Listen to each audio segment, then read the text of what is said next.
How about now? Is this better? There we go. So my perennial struggles with microphone suggest that now you should be able to hear me. Please put something in the chat to confirm if you don't mind, but my controls here are showing that everything is on. Okay. Here is the plan. I don't have as much time as I would ordinarily have, but I have at least an hour, maybe more, maybe hour and a half. I released a good number of videos in the last, say, couple of weeks, at least more than I normally do, because rather than take on new stuff to review, I've actually been trying to wrap up a bunch of long-standing reviews and getting them out and getting them going, getting them out to you guys, which I have. I released a couple of videos on the primary arms PLXC. I did the medium power variable comparison, a few other things here and there.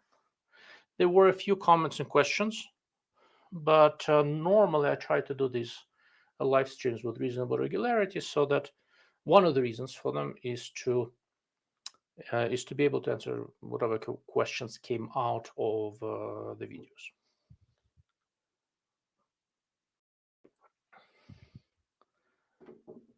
I hope that makes sense. But the way this usually works for the first few minutes is kind of quiet as people are, and I kind of have a head count here, so people are slowly joining. So we will do it this way. If there are any questions on anything that I've recently published already, on anything that I normally deal with, be it guns, optics, politics, you name it, I'm looking at the comments and I will stop and address it as we go along. I do not I don't really have a long pre-prepared speech of any sort, but I do want to talk a little bit about what we would call a designated marksman rifle optics. The subject comes up with reasonable regularity, and I keep on vacillating about what kind of an optic I think would work best for such a beast. No, honestly, what I think would have been an ideal optic doesn't really exist. Just nobody's really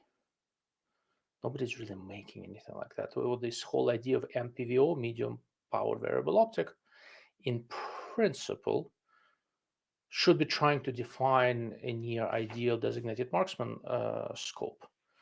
But most of these optics I see in there are not quite aimed that way. For most manufacturers, I think they are trying to shoehorn their low power variables into a designated marksman role.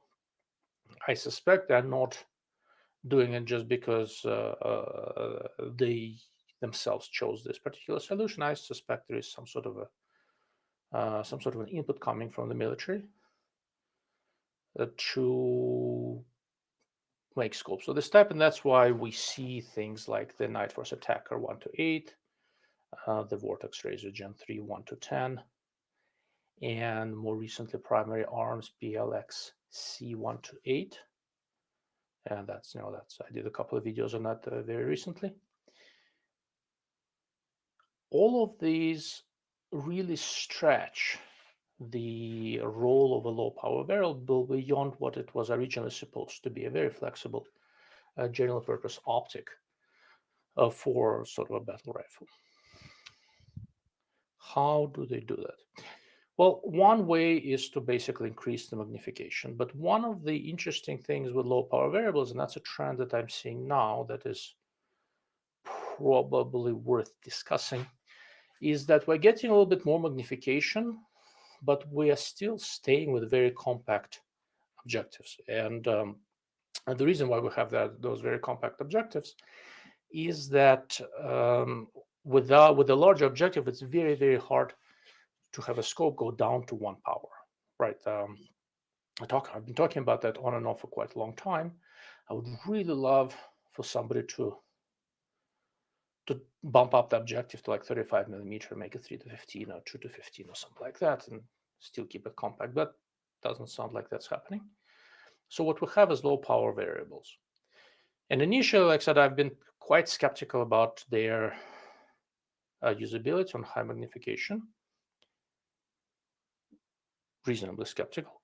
But the more I shoot with them, the more I like them. And one of the reasons I suspect why I was skeptical is that the earlier generations of low power variables were pretty big and pretty heavy, primarily because 1x, 1 power, low magnification, is sort of hard to do. But we are now, and I don't know already how many generations in on the whole low power variable thing. Okay, I've been keeping the hat on because my head is reflective and it bothers me. But it's summer in Albuquerque and it's hot, and I really want to take it off. If my blinding forehead bothers you, please tell me in the comments. I'll put the damn thing back on. But otherwise, by the time we're done, I'll be standing in a puddle of sweat. And drinking hot coffee doesn't help either. But anyhow, where was I? Yeah. I don't know how many generations of low power variables we're in right now, but starting with the original Schmidt and Bender short dot. Oof. I mean, it has changed substantially and dramatically since I started talking about this. That's for sure. And the latest change in this generation of low power variables is that they're becoming shorter and they're becoming lighter. A lot of low power variables scopes, go through my hands. Most of them come and go. There are a few that sort of stay here and stay here permanently and up on my guns.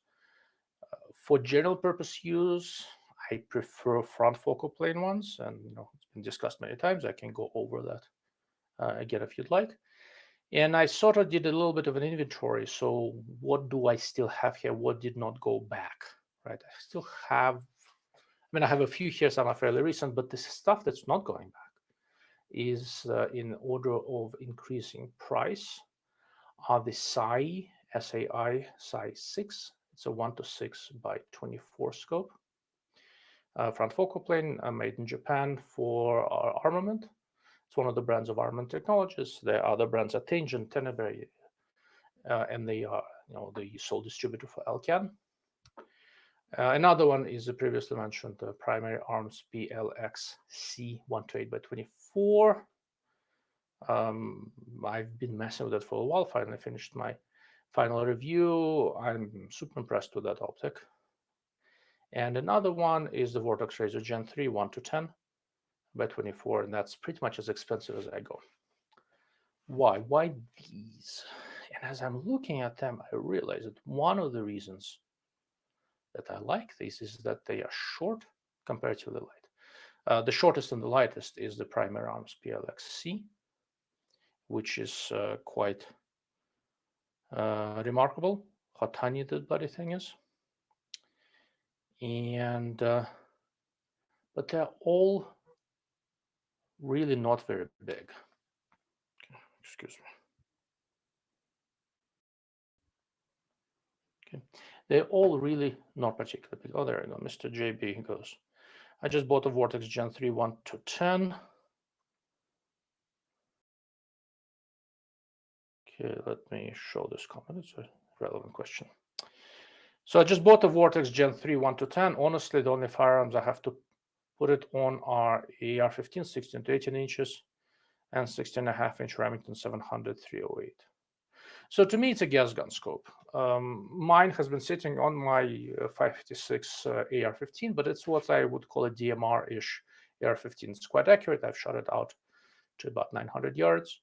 Where I live, some of the 556 loads actually stay supersonic to about 900 yards. Excuse me. It's freaking hot here. Okay. Stay supersonic to about 900 yards, and I think it is at its best on gas guns. And the reason is that it gives you good precision and everything, but it does not compromise your ability to go fast. Okay. For me, all of these modern low power variables primarily live on accurate semi-autos.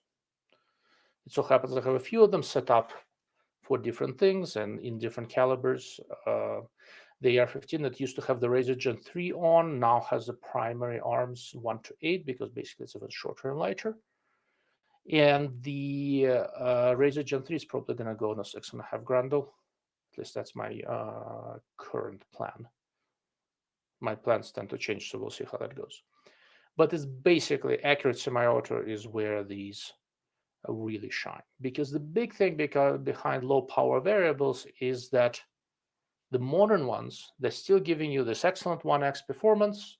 They give you the speed, they give you the transitions. It's not quite like a red dot, right? So everybody says, oh, it's just like a red dot. It's not. It's different, you need a little training, but it's getting up there. It really is. It's very workable. So it compromises speed very little and gives you distance, right? One interesting thing is that what it does not really give you all that much, it gives you some of it, doesn't give you all that much low light. Now, it will still be superior in low light to any iron sight, red dot sight, whatever else, but it's not necessarily superior in low light to a high quality prismatic, for example, right? Why? Well, so what do I have here?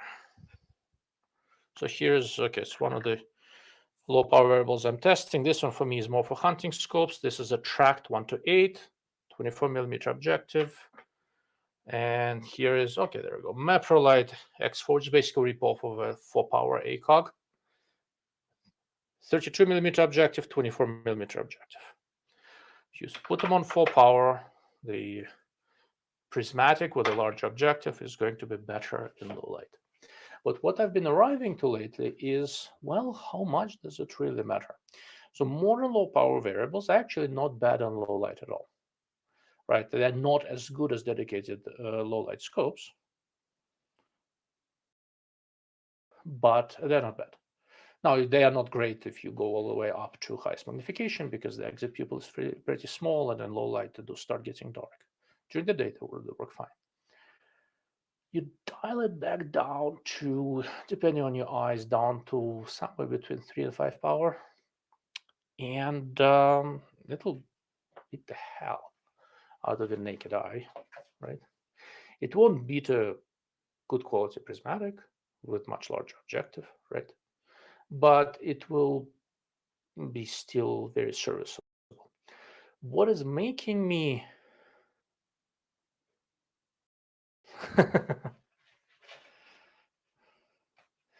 Thank you. I've been struggling on that. Nice shirt, by the way. Love from North Idaho. Yeah, I've got some family in Idaho, and recently sent me this T-shirt. I just happened to be wearing it today. Idaho is a great state. Politically, much better than New Mexico, but I'm not convinced I want to be in an Idaho winter on a full-time basis. But you never know. If I find a job there, absolutely. Mr. Aaron is here. Good evening, sir. Good to see you here.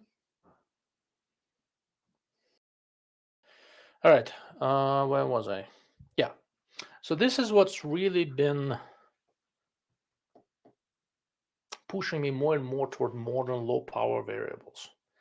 The fact that I've been spending a lot of time with different clip-ons, primarily thermal ones, and low power variables work extremely well with clip-ons, really, really well.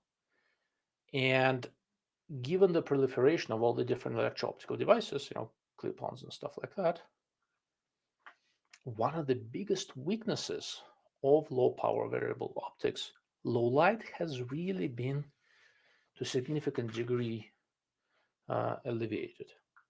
People like to think that the weakness of low power variables is distance. During the day, not so much. Where you start running into problems is in a low light.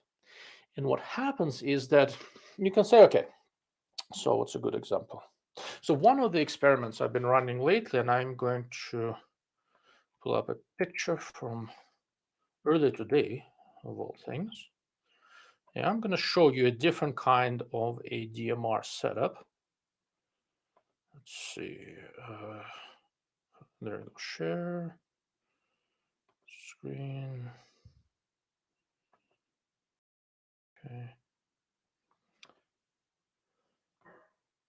There you go. So picture taken earlier today. So this is, just to give you a little bit of a background, the gun is a very, very accurate AR-15, chambered for 6 arc. And this is my sort of another one of my DMR-ish experiments. Makes sense, actually. It's a good question. Can you guys see the mouse when I move it around? Somebody put this in a comment. Can you guys see the mouse when I move around in the picture that I'm sharing? Anybody? Okay, I'll assume you do. So how's this guy set up? A very, very specific way. It's an 18-inch 6-arc barrel. The handguard is from a company called Black Label Bipod, so it has an integrated bipod that folds away into the handguard. The stock is very light. The suppressor, this is Skew's Jumbo Shrimp, is also quite light. The barrel is about medium weight, so not super heavy. Notice that just in front of the receiver here, there is a little bit of a very short arc plate right at the back of the handguard. That is the balance point on this gun. My assumption is that I might be shooting this thing off of some sort of a weird-ass support turning that are off of a tripod, which is why the plate is there. And that's where I want the center of mass to be. What is different here, this is my sort of contrarian experiment in DMR Optics, and the scope on here is a US Optics FDN FX10. It's a fixed 10x44 scope from US Optics, and it's very full-featured. Covered windage turret, exposed elevation, zero stop, the only Horus reticle that I like, and this one I really like. It's going to be very surprising to those of you who have been here for a while to hear me say something nice about the Horus reticle.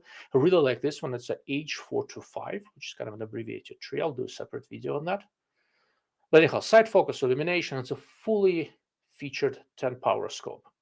What I've got on the other side of this thing, and that's the grip, by the way, Rev Firearms grip. Easily the best firearm AR-15 grip on the market. Let me show you the other side of this thing. There you go. And I have an offset red dot sight here, also US Optics. They call it DRS, something like that, 2.0. Okay. So fixed 10 power, which gives me much better 10 power performance than any low power variable, and an offset red dot. And this is my DMR experiment, so to speak. And it's working really, really well. And in a world where we can, okay. Oh, can you see it now? Oh, sorry, I switched to a different live streaming software now. Okay, now I see it. All right. Sorry, I'm going to repeat myself. Oh, bloody hell. Okay. Can you see it now? Anyone? Yes. Excellent. Thank you. Anyhow, so this is my experiment. I've been talking to myself all this time. Well, it's not that unusual for me, really.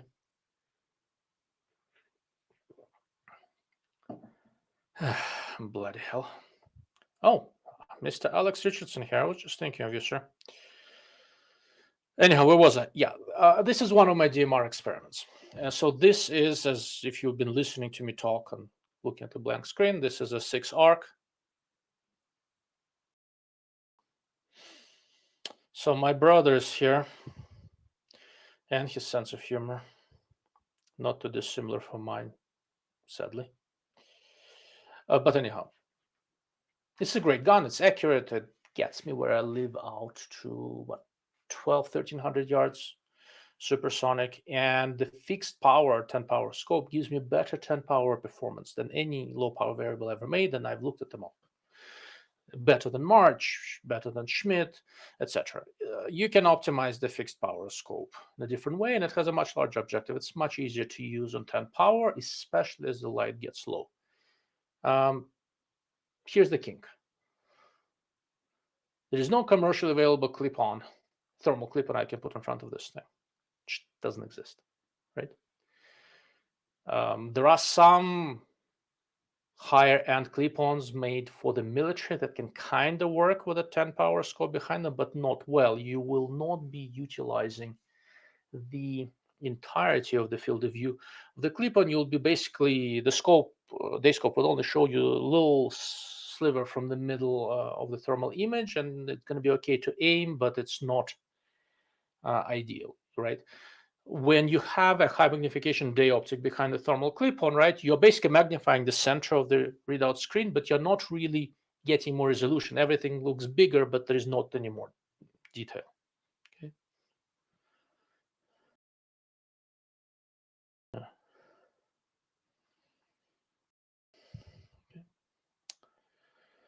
So, what was I? Yeah. And that's the rub. If you're not going to be using any electro-optics and any clip-ons, and you are looking at this as a primarily DMR scope, there's a lot to be said about something like a fixed 10 power with an offset red dot. But the moment we start talking about thermals, a conventional high quality low power variable basically is the king of the hill. Partly because that variable magnification lets you play so well with different thermal clip-ons. And if I'm trying to shoot something warm-blooded at night, a good quality thermal clip-on beats the hell out of any day optic, regardless of the objective. Makes no difference. Okay. So when you look of this, when you think of this whole designated marksman rifle business as the entire setup, not just the gun and the scope, but everything else, modern compact, short, low power variables start making a ton of sense. They don't take a ton of space, easy to put clip-ons in front of them. They are quite good at distance in reasonable light, and the moment light drops, you pop a clip-on on there and you're golden. The natural question is going to come up, why not use some sort of a medium power variable scope? I'm sure there are some higher end ones. US Optics has the 1.8 to 10 by 44. It's roughly the same size as a fixed power, but it's heavy. It's 25, 26 ounces. It's about as heavy as modern LPVOs with a mount and an offset red dot and all that sort of stuff. And there's just not enough of this. Now, if somebody were to go and make a true high quality, compact and lightweight medium power variables, let's say 2 to 10 by 40, that is 10 inches long, illuminated, that probably would be a better DMR scope, but it simply does not exist. There are several inexpensive scopes that kind of play in that role. None of them are full featured enough and high quality enough, high performing enough, I guess that's probably a better way of saying this, and lightweight enough to really give good modern low power variables a run for their money, in my opinion. All right, that's been sort of my speech on low power variables, and I've got a few comments here. Let's see what I missed other than people yelling at me that they can't see shit. It wasn't just my brother, other people yelling at me too. All right, Mr. Fielding Smith. I just got a PLX C128 Griffin. I like it, but it's my first LPVO. If it's your first LPVO, you're setting the bar pretty damn high. I'm struggling a bit with the tighter eye box at 8x, and that it doesn't have parallax adjustment. Wish they'd do a PLX C 2.5 to 15. Yes, I wish primary rounds would do basically medium power variable PLX C, but one doesn't exist. On all low power variables, the eye box, how flexible your eye position has to be on high magnification, does get a little bit tight. I will say though, so for most people that have complained about the eye box on these being tight on high magnification, if it's very, very noticeable, there is a really good chance they're coming. I don't know if that's the case with you. There's a really good chance they're coming into this from holographics or red dots, something like that, and they're just not very disciplined in terms of getting your head positioned, setting up the scope at the exact right distance. There's a little bit of an art to it. It's not rocket science, it's just practice. But you really want to mess with it a little bit and make sure the scope is set up in such a way that when you line up behind it, and I usually set these up when I'm in a comfortable prone position, the highest magnification, and if that works well, then all the other positions in low magnification also works well for me. So with a PLXC, for example, I go prone, I put it on 8 power, I figure out, make sure the cheek piece is correct, make sure my head is correct, and the whole business is that the scope is in the right place when you do not have to strain your neck unnecessarily to get behind it. Meaning, whenever you're prone and your head is lying on a stock, etc., it's not the most comfortable position in the world. It's not bad, but it's not the most comfortable position in the world. What you want to find is the position of your head where you're straining the least. And then you adjust the scope to be at the exact right position, to be in front of your eye for that head position. Eye box will feel much tighter if the scope is too close to you or too far from you, or the height is not quite right, and you have to do something weird with your neck. And when you have to do something weird with your neck, all your balance, everything goes to hell in the handbasket, especially if you're trying to shoot something precisely. But like I said, all LPVOs get slightly tighter eye box on high magnification. That's just the nature of the beast. The exit pupil is getting small. All right.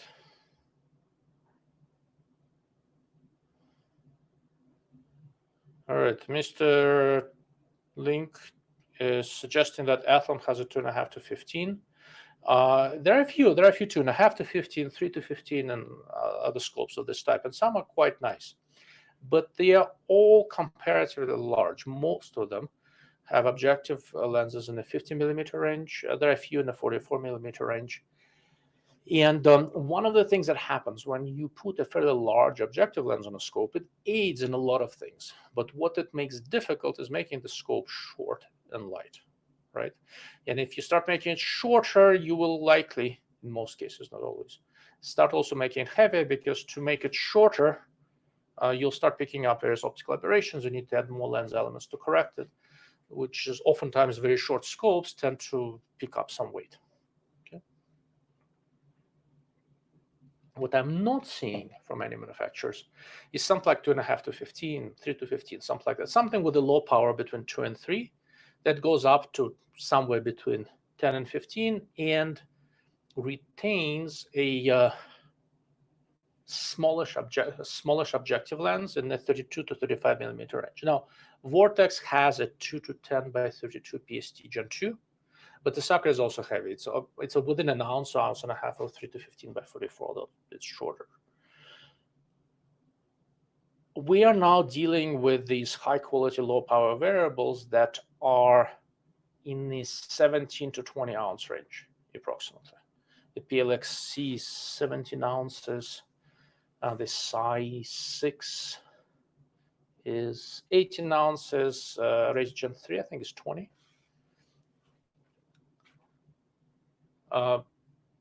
For a medium power variable to be truly competitive against in the same market, it has to be in the same general weight range, 20 ounces or under. And when I was looking at front focal planes scopes with large objectives, I found offhand of the decent ones, not very expensive, but decent ones that are less than 20 ounces, I found two. The old SWF-ASS 329 by 44, which is an excellent scope, but there is no side focus, there is no reticle illumination, the turrets don't log, don't have zero stop.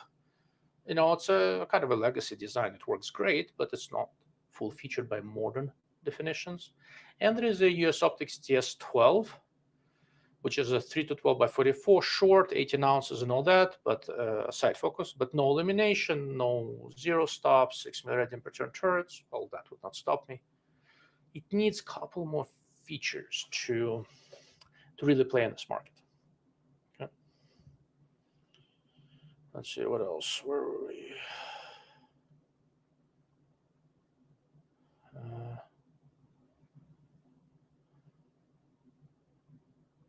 Okay. So the only feedback now for the So 4.5 to 27 Athlon Ares is not an ETR, it's a BTR. It's actually a very different product line. The ETRs are the 4.5 to 30 and 3 to 18, which are very nice. Ares ETR is a solid step up over Ares BTR. Ares BTR is a 2.5 to 15 by 50, and it's a very respectable scope, but it's still about 27 ounces. So the weight really adds up, and if we're talking about comparatively lightweight and accurate semi-autos, it's not just the weight, it's also the balance. You're putting a fair amount of weight over there, and in a scope like this, it's also going to be fairly long. So not only are you putting a fair amount of weight over there, so you're also moving it forward. If you ever need to put a clip-on in front of it, it's going to be even more weight, even further forward, right? The PLX-C is short, for example, right? So the clip-on, the thermal clip-on, is going to be right in front of it. When it's just a scope on there, it's really just adding weight just above the receiver. And the thermal is all the way at the back of the handguard. In terms of handling and maneuverability, even if they were the same weight, it gives you a big advantage. And but they are not the same weight because the modern LPVOs are really getting not just smaller, but also lighter. All right, let's see what else we got. PRS gas rifle series, basically similar concept as DMR. No. So a designated marksman rifle is,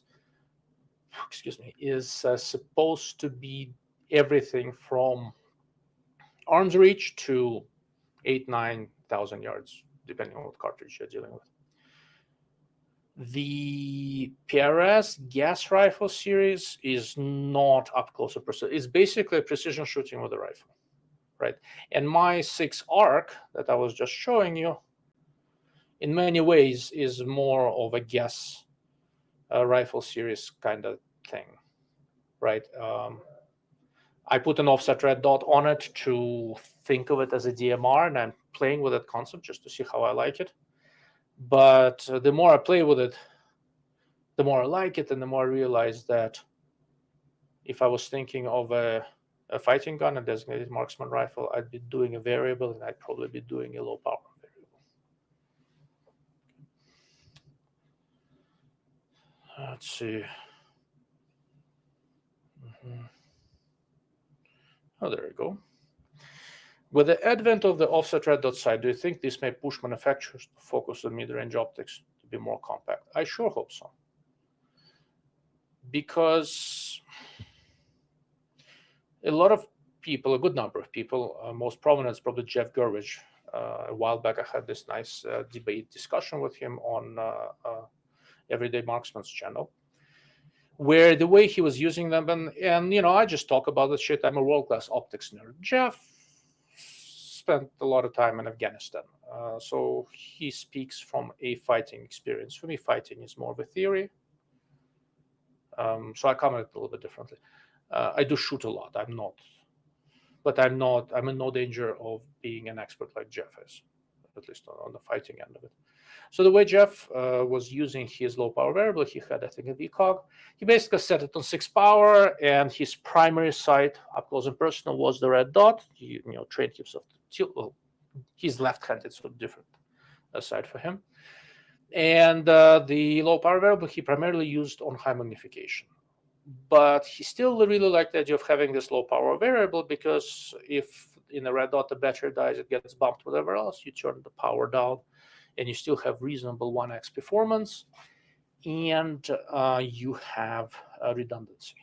Redundancy, sort of a big deal, right? For me, shooting at the range on outskirts of Albuquerque, redundancy, makes me feel good about myself, but makes no difference.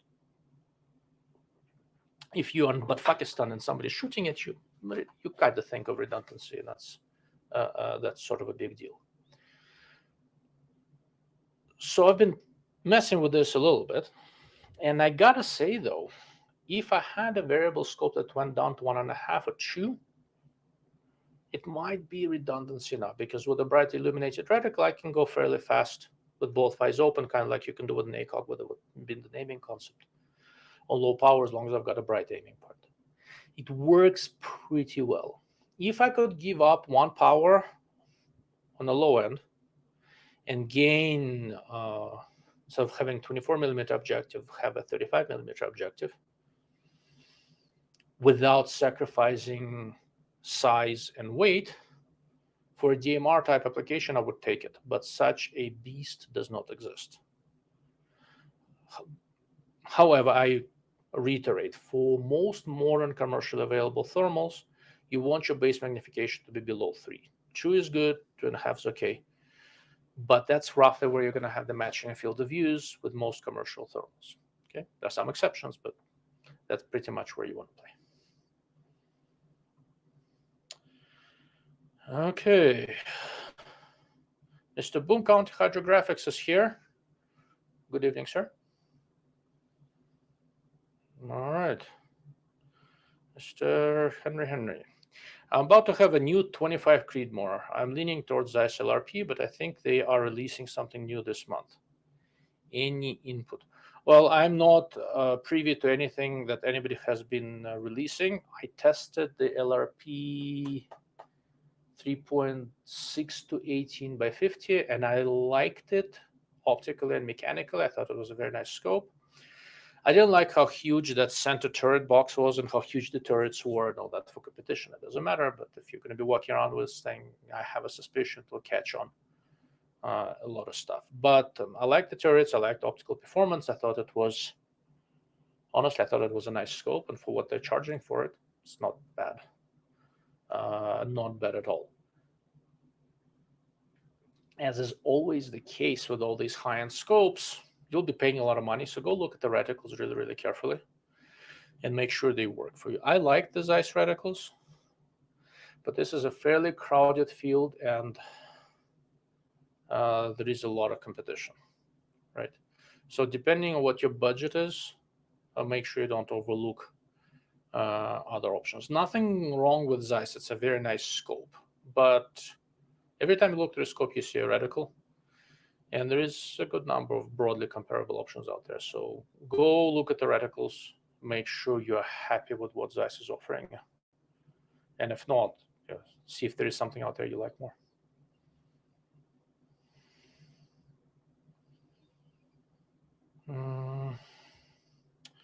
Mr. Chen. Razer LHT 3215, but SFP. Yes, if Vortex made a front focal plane version of this, it would be extremely appealing. But honestly, I would want to have an even smaller objective if possible, because that would allow you, like down to about 35mm or so, because that would allow you to make it somewhat shorter yet. And by making it shorter like that, you can also potentially squeeze in a little bit more elevation adjustment without making the tube bigger and stuff like that. There are 3 to 15 by 40 something scopes, front focal plane scopes, not that many, but there are a few, and they are good and they perform well. None of them really, when they're full featured, are short enough for this application, in my opinion. All right.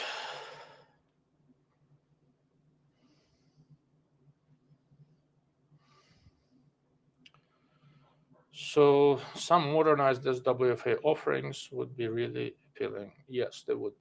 So SWFA is working on updating some of their product line. I don't know how long it's going to take, and I don't know which ones, right? But I know they're planning to do more with optics. For what they're charging, even without updates, their stuff is really good. I will say that. Hopefully they'll have something new. I'm very curious, but well, okay. As most of you realize, I know what they have coming, and it should be good. But honestly, like I said, the stuff they have now for the money they're charging is still very, very compelling. Oh, that's an interesting one.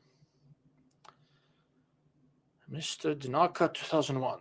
People complain of fishbowling with 1 to 10 LPVOs, while the higher magnification LPVOs don't have the flat image of the 1 to 6. Can't careful diopter setting and proper head position reduce it? You know, I've looked at a lot of LPVOs, and all of the higher quality ones as I carefully tune the eyepiece and set it up for me, I don't get this big fish bowling effect. You have a little bit of it on the edges on one power, and some are better corrected than others. The PLXC has almost none of it. Psi 6 has very little. Razor Gen 3 has very, very little, if any. Oh, there is a little bit, but not too much. I don't see it a ton on high magnification. What you do have with most high erect ratio LPVOs, and 1 to 6, 1 to 8 don't have it. All the 1 to 10s do, all the front focal plane 1 to 10. LPVOs will have at least one spot in magnification range, sometimes two, but at least one, where the reticle will go out of focus very slightly, right? Because the reticle is in the front focal plane, it's sitting in front of the erector system. As we change the erector system, the reticle image is going through it, right? So there's going to be one spot there that goes out of focus. So for the Razor Gen 3, it's right around 2.7, 2.8 power, something like that, just below 3. One spot, and then you get above it or below it, and you're totally fine. Fish bowling for me hasn't been a major issue, but I do take my time in terms of setting up the eyepiece and all that. Now, there are also crappy 1 to 10 scopes over there, right? So if you're talking about some 1 to 10 by 28 Chinese Amazon special, yeah, it's gonna fishbowl and do all sorts of other weird shit. If we're talking about high quality scopes, I haven't seen it too much.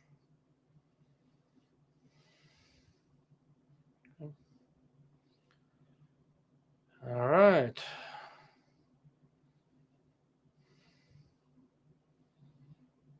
Okay, Mr. IQ Liberals, fair enough. That's a good point. You're very welcome.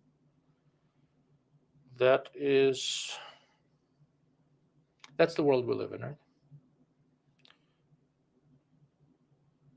Mr. Chan, do you think a full feature 2 to 12 by 32 front focal plane under 20 ounces would possibly be good for hunting purposes to some extent? Yeah. I mean, I shot an elk in December with a 1.5 to 8 by 32, same 32 millimeter objective. That was a second focal plane scope, the Razor DLH. It would. And again, it would not give you, without any clip-ons, it would not give you quite the low light performance of large scopes. But unless you're shooting fairly far away, the low light performance, if it's a high quality scope, but even with a 32 millimeter objective, it's very respectable. And if it goes down to 2 power, it will still work with all the thermals and stuff like that. It would have some appeal to crossover hunters, or to hunters who need something comparatively compact and lightweight mountain hunting, stuff like that. But it would not be an ideal hunting scope. It would be very good, do a little bit of everything on an accurate semi-auto scope. It would be near ideal scope for something like 6.5 Grendel that you may want to use for general purpose AR stuff, some long range practice, some hunting, etc. That would be a near ideal design. Oh, that's an interesting question.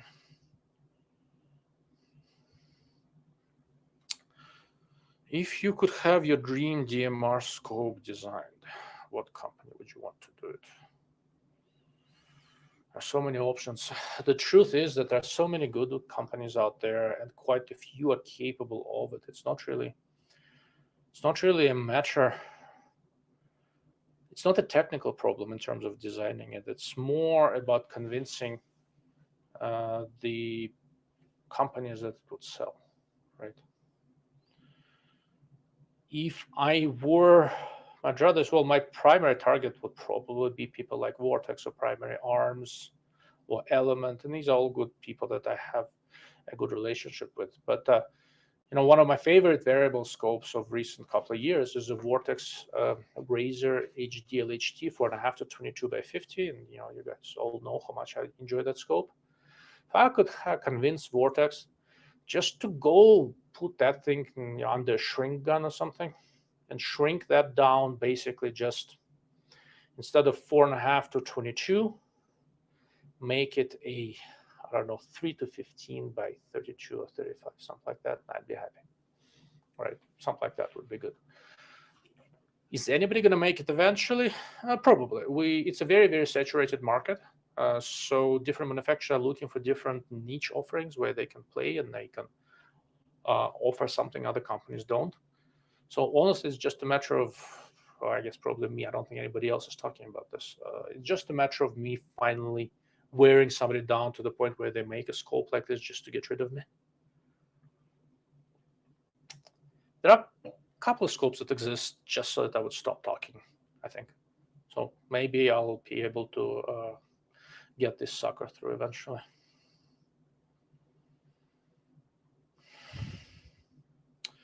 Mr. Richardson, thanks very much for doing this live stream. Ilya, perfect timing. Yeah, I know. It's not unintentional, really. But we'll talk. Okay. Tim Haney. Thoughts on Bushnell XRS3? I had somebody ask me about that scope within the last couple of weeks. It seems like a nice scope, right? So I have not tested it. I've made a few attempts to ask the Bushnell people to loan me one, something like that. Didn't work. So I stopped trying. Bushnell is a mystifying company. They're super nice and friendly when you can get a hold of them, but that's about as far as it goes. And at SHOT Show, it's very interesting. You can't get anybody's attention. It's the only booth at SHOT Show where I can go and roam around for an hour looking at different optics. There'll be 6 Bushnell people, like 6 feet from me, all talking to each other, and they will not make eye contact or come or talk to any potential customer. Oh, screw it. I'm not even a potential customer. I walk around with a media badge. You would think that, you know, all these people are presumably marketing, sales, PR people. Nobody gives a shit. But they had an XRS3 at the range day during SHOT Show, and I've spent quite a lot of time with it. And also, I like the scope. So there are 2 reticles. There is a G4P and the EQL. EQL is kind of like a slightly less insane Horus, but I didn't like it. G4P is a perfectly reasonable reticle. The scope for the $1,700 or so that Bushnell wants for it is actually not bad at all. My basic problem is that for $1,700 on a front focal plane scope, I want illumination. And Bushnell, the people I talked to at SHOT, well, at the range day, they were absolutely convinced they don't need illumination, yet all their competitors somehow, for some reason, put illumination in. When the sun sets low and you drop down magnification, many front focal plane reticles start getting a little bit thin, and I like having a little bit illuminated, maybe even just a center dot something. Bushnell disagrees. So for me, that means XRS3 is basically a no-go, simply because there's so much competition out there, right? In this $1,500 to $2,000 range, there's a ton of options, and if I'm paying this much money, I want a certain feature set. And for me, on a front focal plane scope, illumination is a must, basically. Right? So that's pretty much it. Aside from that, it's perfectly respectable. Okay. Let's see. Okay. Chen. XRS3, I saw the review from Sniper's Hide. Yes, Big Jim Fish did a review. I read it. I think he's being fairly fair to the scope. You know, it performs well. That's basically the. I think somewhere in there he says that it's designed by Bushnell. No, it's a house designed by Light Optics works with Bushnell Cosmetics. It's essentially identical to some of the general purpose LOW prototypes of the 6-36 that I've seen elsewhere.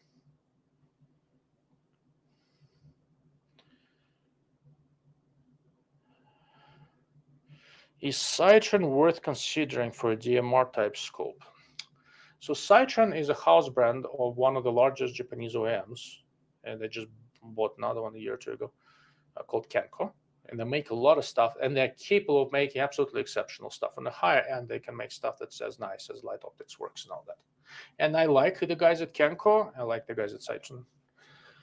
They always bungle something up for the Citron branded scopes in terms of configuration, either with a reticle or something. Are they capable of making such a scope? They'd easily, if I were to start an optics company now, using, you know, OEM manufacturers, Kenko, the guys behind Citron, they would probably be my first stop because they have a factory in Japan and a factory in the Philippines, and both of them put out nice stuff that is generally robust and doesn't break, right? So that's the baseline. On top of that, I can configure a scope, and they have the expertise to design it. So should Citroen generally be considered? Yes, but they need help configuring stuff, to be blunt.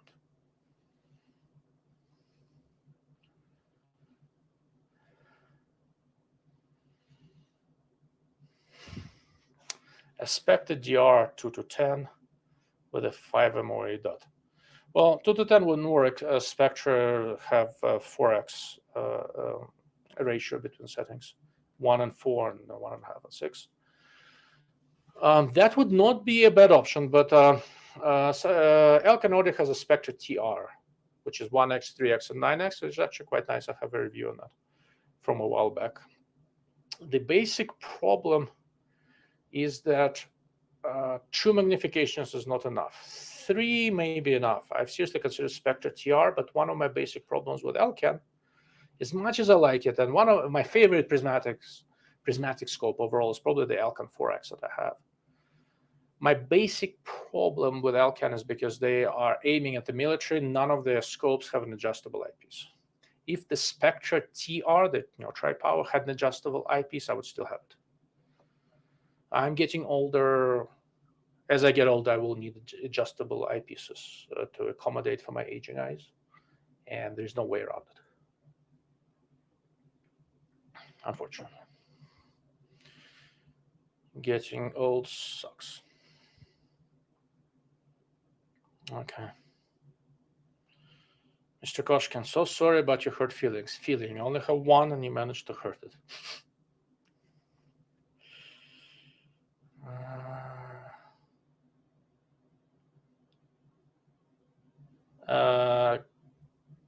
Where is it? Yeah. Mr. Chen, Kenko made the Vortex Viper 2, if I'm not wrong. You're not wrong. Well, depending on which Viper. There have been some changes with factories. Trying to think if Vortex releases information on where.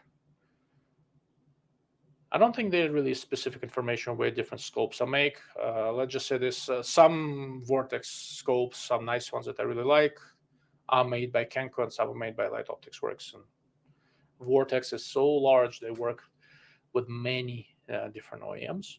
Kenko is one of them.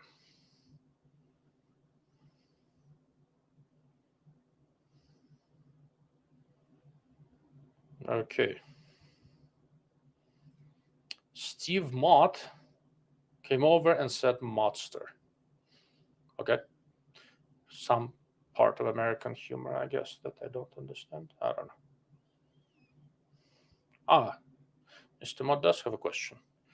Maven R4 or tracked toric? Maven RS4 or tracked toric?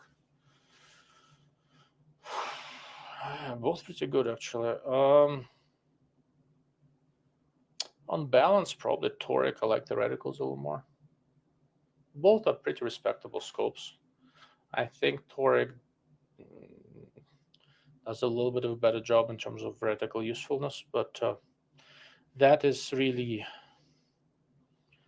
very individual. So you kind of have to, once again, think about them a little bit and see on which one the reticle works better for you. Let me pull out the Maven RS4 and its reticles, and I'll try to show you what I mean.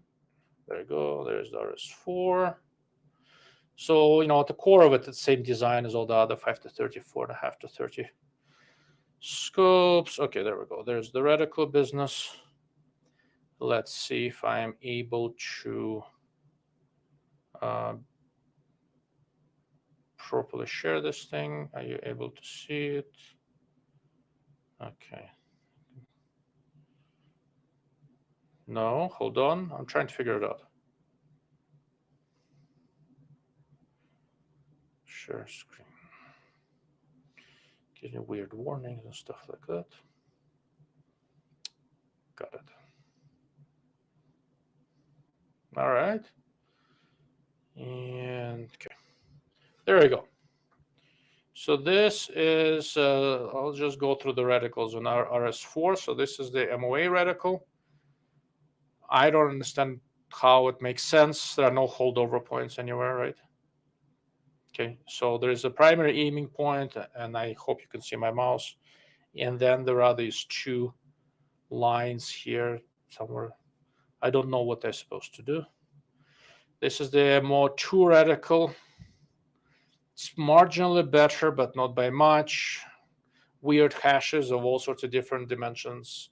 It manages to be both sparse and a little bit busy.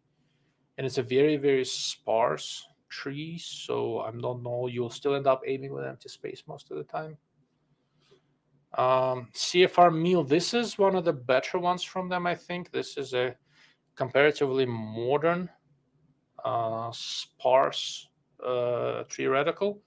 It has these horizontal lines every 2 milliradian and then dots every 1 milliradian. So conceptually, it's not too different from Leopold's PR2 or US Optics JVCR reticles. So this one is a fairly functional design to me. I don't like how they did the center. I like it when there is some sort of distinct primary aiming point, but this reticle is fairly usable. So if you're looking at RS4 and you're a mill guy, this would probably be the reasonable design. And the SHR mill, I again don't get. I don't understand the way human eyes work. We like, just making sure you guys can still see it. You can see it. Excellent. We like horizontal symmetry. So all this business, all the numbers on the right here, nothing on the left is just weird. And this very long line at 5 milliradian is odd. I don't know. So if you're looking at RS4, the CFR mill is a very usable reticle, I think. And look at that and look at the different toric reticles and see what works better for you. Optically, mechanically, they'll be somewhat similar. Track does use somewhat different lenses. So the lens feel is going to be a little bit different. The optics do perform very well. But the biggest difference you'll see is going to be with the reticle. Okay. All right. Mr. Chen had a question that I...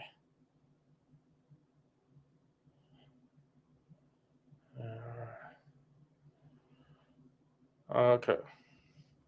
What do you think of the SIG Cross and Christensen's arms and PR who are trying to copy the fix with lightweight bolt guns? Could you also consider as DMR? No. So the whole DMR concept is to have a semi-auto.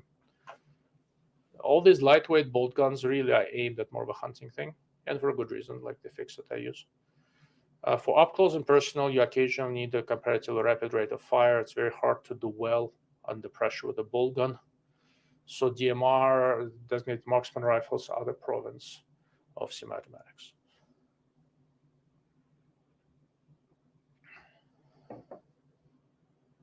Okay. SIG Cross. So if I heard the story correctly, the gentleman at SIG who was behind the Cross, he was at the foundation of Q. So the guys who are at Q, they were a couple of different companies who were at SIG before they started Q. I think the guy who created the Cross was at Q, then they had a falling out, and he went back to SIG and started the and he was a chief designer for the SIG Cross. I've never used it. I've held it. It seems like a nice gun. I like the fix more, but the fix is also a lot more expensive. I know that the Cross, I was thinking about doing a test on the SIG Cross, but that's when they had their recall, and I basically decided to hold off. Now that it seems like they've got it all figured out, I might pick one up and do a test, but we'll see. With Christensen arms, so it's been a little while since I've looked at anything from Christensen arms, but I have seen multiple Christensen arms carbon fiber wrapped barrels in the past. And every single one that I have seen, once it warmed up, the point of impact changed, and not trivially. So I have several carbon fiber wrapped barrels, all from Proof Research. And I've used also BSF. I didn't like it as much, but for other reasons. I have not tried the Bartline carbon fiber wrapped barrels. with the proof barrels, they don't stay accurate as long as the normal steel barrels, but that's what you get for lighter weight. But what happens if I am not careful and they get a little bit too hot, my group sizes expand, but the aggregate point of impact, the average really doesn't change very much at all. All of the carbon fiber wrapped Christensen arms barrels that I have seen in the past, admittedly a little while back,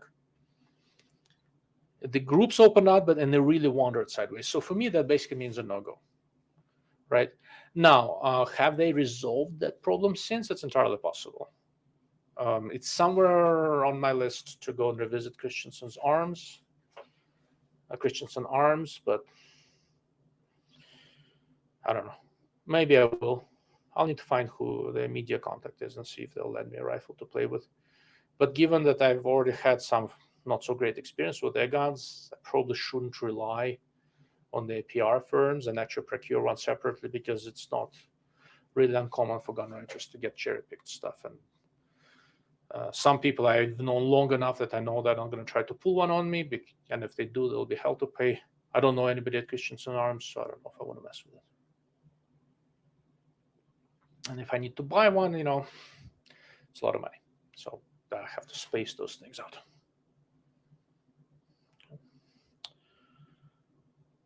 All right, we've been at it for just over an hour. I've got a little bit of time left. If you guys have any more questions on anything we've covered today or anything really that I normally talk about, this is a good time. Don't hesitate. I would prefer not to have a long, detailed discussion of what exact feeling I have that was previously injured tonight. I'm going to just crawl into my lair and cry myself to sleep. I'll probably not.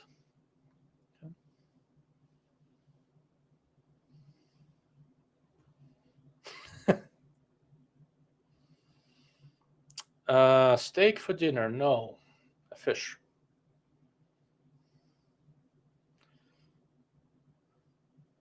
But I'm marinating some lamb kebabs. I'm going camping this weekend. Okay. Let's see. Well, you guys are trying to think.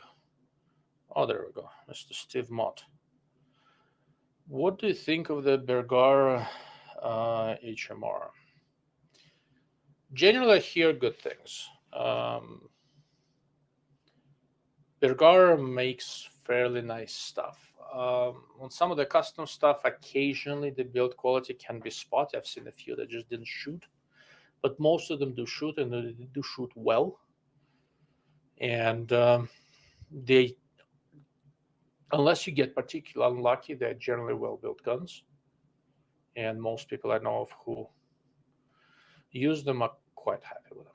So it's a very viable option.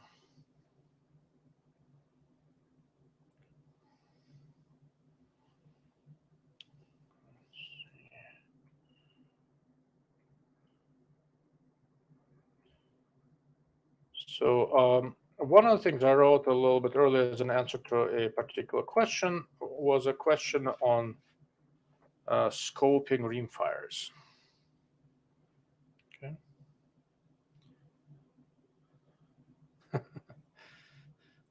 What do you think of the Bergara HMR, Henry? I don't. Okay.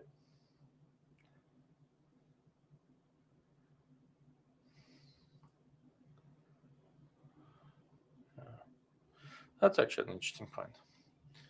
So I seriously considered it. The aluminum-bedded chassis sounds good, but it's almost 10 pounds empty, so too heavy for hunting and too light for competition. Well, it depends on the competition, right? Depends on what weight limit you're trying to hit and all that sort of stuff. And too heavy for hunting, there is hunting and there is hunting. If you're sitting in a blind, that's perfectly reasonable. If you're humping with it uphill, my hunting rifle, which is a fix and 308, 24-inch barrel, it's a carbon fiber proof barrel with a Vortex HD, LHT, 4.5 to 22 by 50, with a sling and all that, I think is like 9.5 pounds. So if you're hiking uphill, weight matters.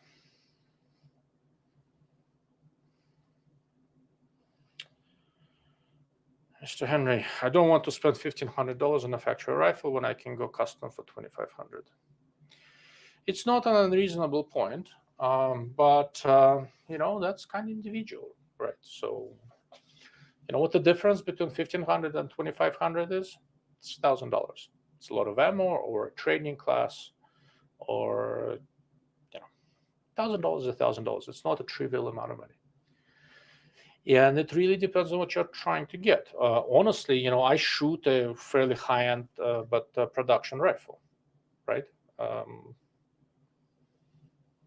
If you can get the configuration you're looking for in a production gun, go for it. If you can't, go custom. If you want something very specific, go custom.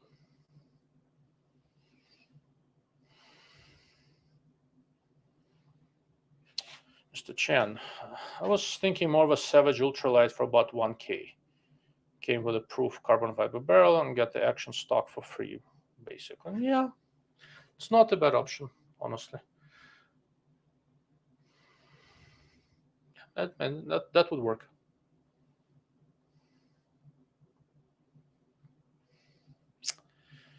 Do you own any AKs? Would you take a chance at scoping a 545 by 39? So I own 3 different AKs. One of them is a 545 by 39, and a couple 762 by 39. They're actually pretty accurate. I do have optics on them, but I have. If you're trying to put a conventional scope on an AK, it gets a little bit awkward. You lose some redundancy. The whole thing gets fairly heavy. I have a sort of a different way of accessorizing and putting optics. I'm looking for. I wrote an article on putting optics and stuff on AKs for Palmetto State Armory's blog. And let me see. There's a link somewhere on my website, and I'm looking for it. Okay, Firearms, Palmetto State Armory blog. Let's see if I can find my article on it, and I'll pull it up here. There you go. That was written about a year ago. So, and it kind of shows you a couple of different ways of putting optics on AK. I'm going to put it in a chat so you guys can all see it. And I will again share my screen, and there are a couple of pictures there that should illustrate this. I need to do a proper video on it. I've been kind of dragging my feet, just busy with stuff. Let's see. There we go. So the article is called Accessorizing Your AK. If you're wondering about my AKs, well, here's my 3 AKs. And for shits and giggles, for a while on one of them, the one in the middle, that actually has a March scope. The scope is a lot more expensive than the gun. That's a little bit too much scope for an AK. Okay, this is actually a good picture. Let me see if you guys can see it. There we go. Perfect. So if you guys can see it, so this is Palmetto's AKE. It's a 762 by 39. This sucker is quite accurate. Okay.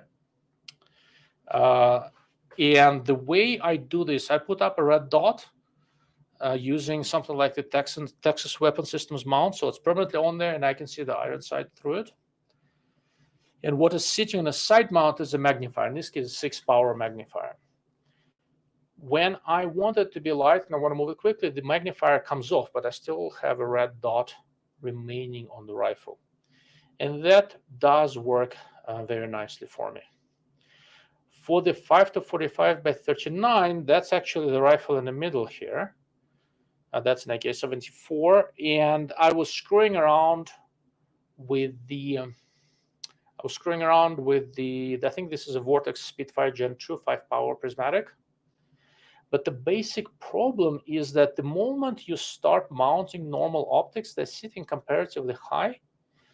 To be comfortable behind it, I need to do unpleasant things to the stock, meaning raise the comm and all sort of stuff. But the moment I do that, if I yank the optics off, I can't get my head low enough to use iron sights and all that.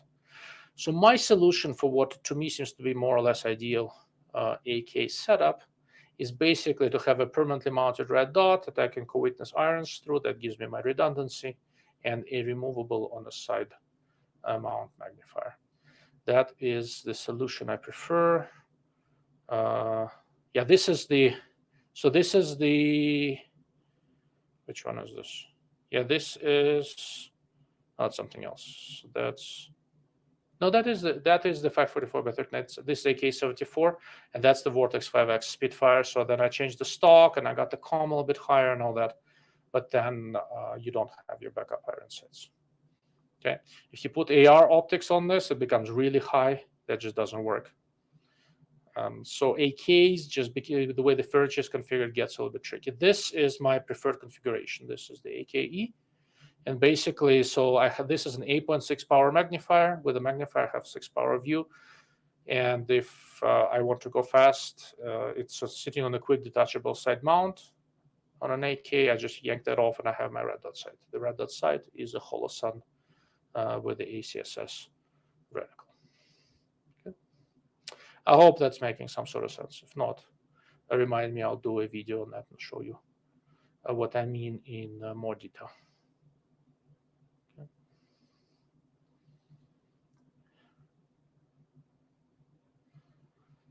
Oh, I then prefer 600 Hawa. The basic problem with Hawa is that it's distributed by Legacy Sports, and I'd rather slit my own wrists than have anything to do with Legacy Sports. Just don't like that company. If you're trying to get the $600 to $1,000 rifle, honestly, for my money, I'd probably get one of the Tikas and be done with it. I've had exceedingly good luck with Tika rifles. I think they do a lot of things right, oftentimes without too many frills, but they work and they're generally accurate. And there is not enough aftermarket support that later, if you really want to, you can put a different stock on it. But they come from the factory, perfectly functional and accurate and reasonable guns.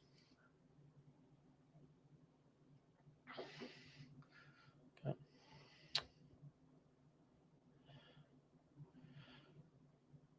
Wasn't being a snob. No, you cannot be a snob on my live stream. That's my job. I'm the resident snob. You can't be.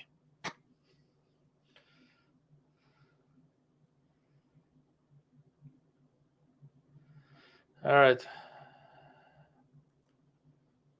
Are you sharing screen? I was. I was looking for the right screen and then I shared it. All right, guys. Last call for any residual questions, and we are going to wrap this up.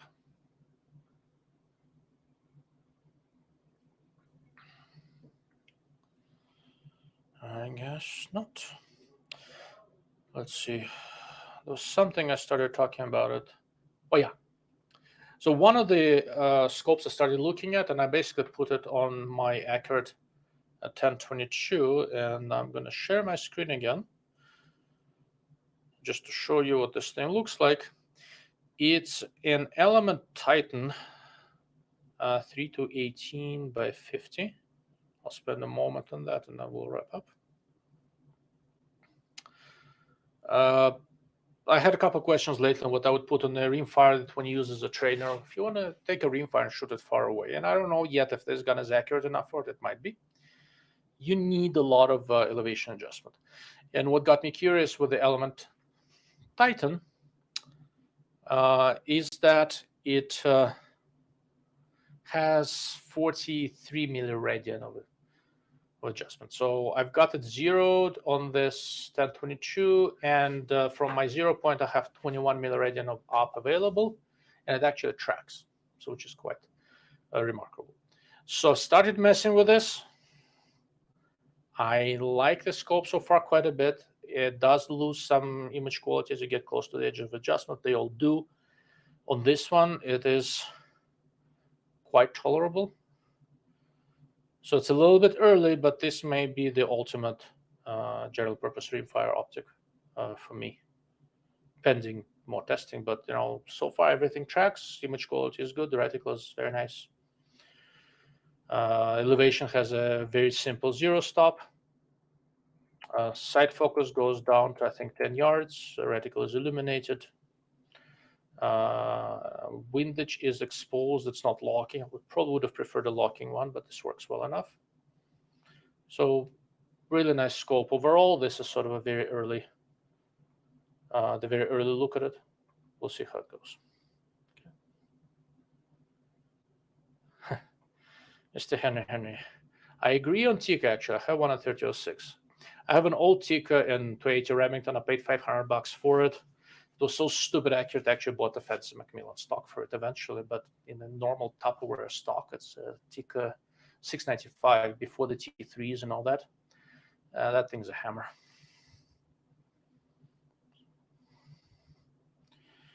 And Mr. Ball Infinity, I hope you have a great holiday. Hope you guys have a good holiday and enjoy the long weekend and well-deserved rest, I hope, on Labor Day. Thank you all for joining me and for asking good questions. This is why I do this. I enjoy this kind of stuff. So keep them coming. If you think of anything that I haven't covered today or that you didn't think of to ask, put it in the comments. I'll be checking that occasionally. And I'll try to cover it the best I can. A lot of my article ideas I get from these Q&As. So if you ask a particularly interesting question, you'll get a full format, long word type of answer. Once again, thank you all. I appreciate your time, and you have a good night.